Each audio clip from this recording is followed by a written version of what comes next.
So, welcome back, students. Uh, Today will be the lecture 6 of laws of motion. And already we have discussed Newton's first law, inertia, Newton's second law. Then we saw what was impulse. And then we, in the last lecture, we saw a few examples of what is called as Newton's third law of motion. In those examples, you saw how that even the simple thing like swimming and all, it basically depends on this Newton's third law. Walking, okay, we push the ground backwards, we in turn move in front direction, right? So uh, now today we'll see take up a very important thing, which is basically dealing with what is called as law of conservation of momentum. And if you see this law over here, as the statement says, we'll just see the theoretical statement first. So as the statement says that if I have a closed system or an isolated system of say a number of objects are colliding with each other, then the net momentum of the system should always remain constant. Net momentum, when I say momentum, again I should go back to the basics that momentum is a product of mass and velocity, and momentum is a vector quantity. So when I say total momentum remains constant, basically it doesn't mean that velocity of the objects will always remain constant. Product of mass and velocity will always remain constant. That is what I basically mean by this word. What is called as total momentum of an isolated system, it basically remains constant.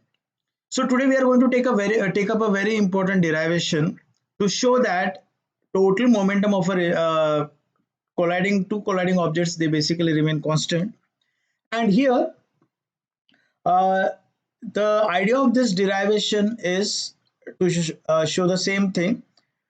Now let us take an example before I go to that derivation. Okay, so let us say take an example where this concept of momentum comes into play.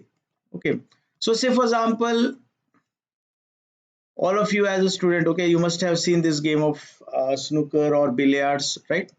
Now in this game, when a snooker ball, okay, it basically moves in say a forward direction. So this snooker ball basically has a momentum because it has mass, and the moment you hit it, it will be moving with certain velocity, right? So whenever there is a collision between two balls like what you saw here, okay, say just again you can just see over here that whenever there is a collision between two balls, okay, so what happens here, that why is it that this stopped and the next ball it started moving? Just see the example over here. Okay, see here, yeah, this example, the white ball, which basically is called as the cue ball, the moment it hit the red ball, okay, just see this example, yeah, you saw that this ball after collision, its velocity decreased slightly, okay, almost it came to rest, whereas the red ball, it started moving. Okay, so what must have happened in the process, right?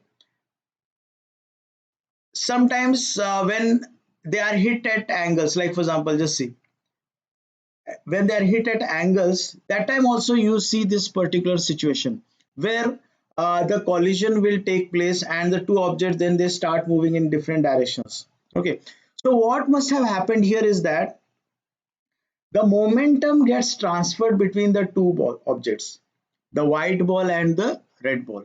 Okay, so basically here what we observe is we observe the transfer of momentum from one object to which one, the other, and that is what we observed here, right? So whenever collision takes place, like for example between the ball and the bat, okay, there is always a transfer of momentum.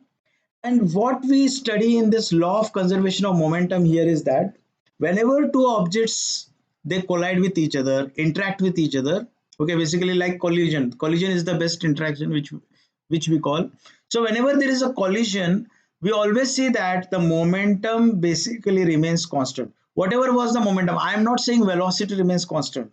Okay, here you could see that when the ball it hit it, their velocity changed, okay, But if you add the mass and velocity of the white ball, mass and velocity of the red ball, and you add it, it will be almost equal to what was the momentum before the collision took place. Okay.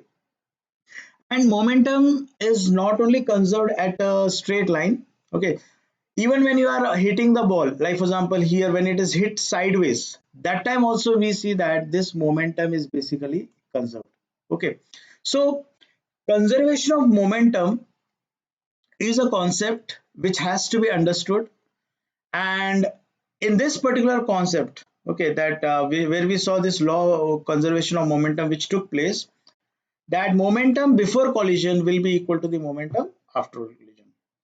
You must have seen, like for example, you know that on earth, okay, we have so many chances that there is a chance that earth some celestial objects like asteroids or your meteors, okay, say they normally there is a chance that they can come and hit us. Okay, now during this process, now most of the time meteors normally they get like in the space only, they will in the our earth's atmosphere only they get burnt out, but certain like what happened here, okay, in the clip which you are seeing over here, somehow a meteor, okay, in Russia it was in 2013, right?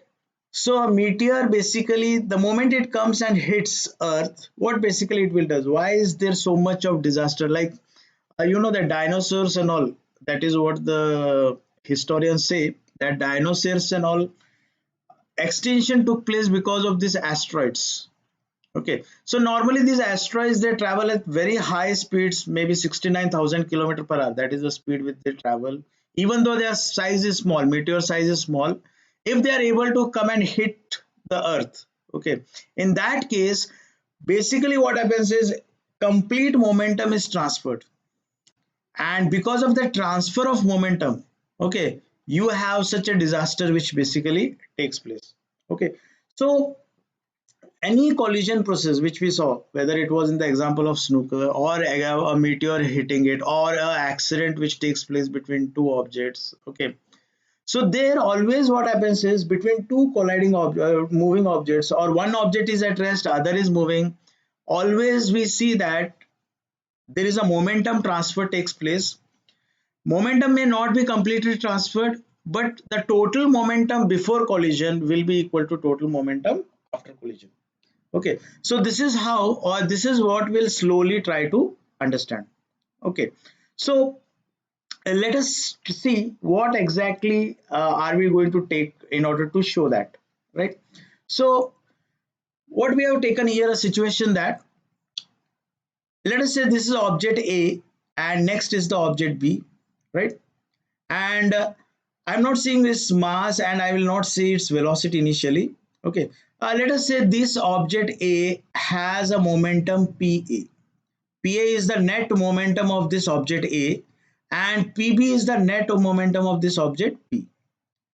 So this is a situation before collision. Okay, before collision, A had a momentum PA, B had a momentum PB, and after collision, their momentums are PA dash and PB dash.